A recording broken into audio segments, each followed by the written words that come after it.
পর্বের শুরু রাতে নিস্তব্ধতায়। বনলতা গড়, জানলার বাইরে ঝিরঝির বাতাস। বনলতা বিছানায় শুয়ে আছে, জোরের ঘুরে চোখ আধ খোলা, মায়ের হাত কপালে। বনলতা স্পষ্ট স্বরে বলে, অনুভব।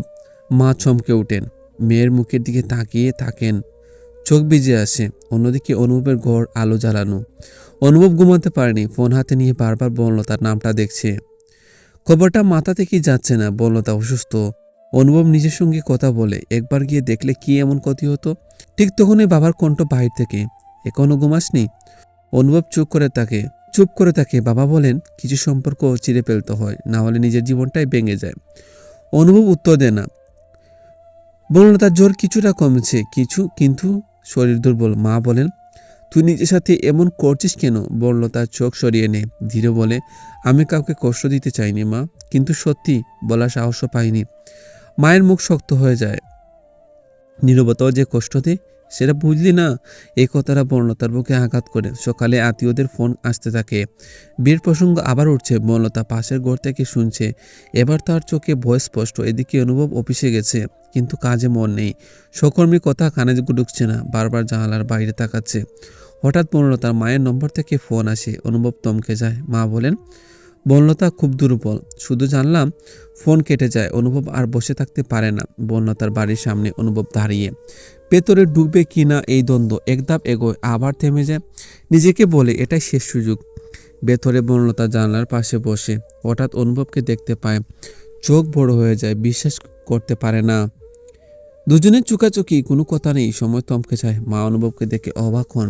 ভেতরে এসো। অনুভব ঘরে ঢোকে। বনলতার সামনে দাঁড়িয়ে। বনলতা নিচের দিকে তাকিয়ে, হাত কাঁপছে।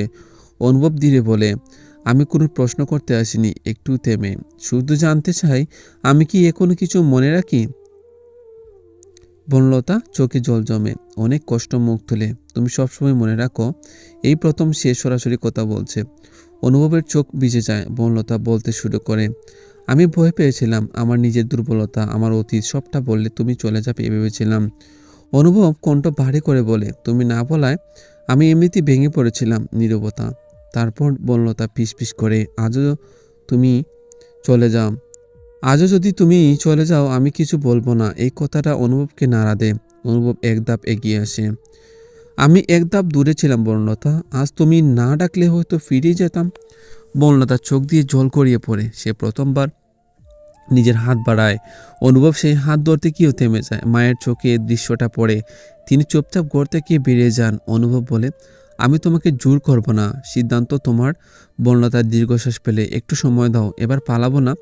অনুভব মাথা নেড়ে সম্মতি দেয়, আমি অপেক্ষা করতে পারি, তুমি যদি সত্যি বলো। সন্ধ্যায় অনুভব চলে যায়। বনলতা জানলার কাছে দাঁড়িয়ে থাকে। তার মুখে ভয় আছে, কিন্তু এবার অনুশোচনা কম, দৃঢ়তা বেশি।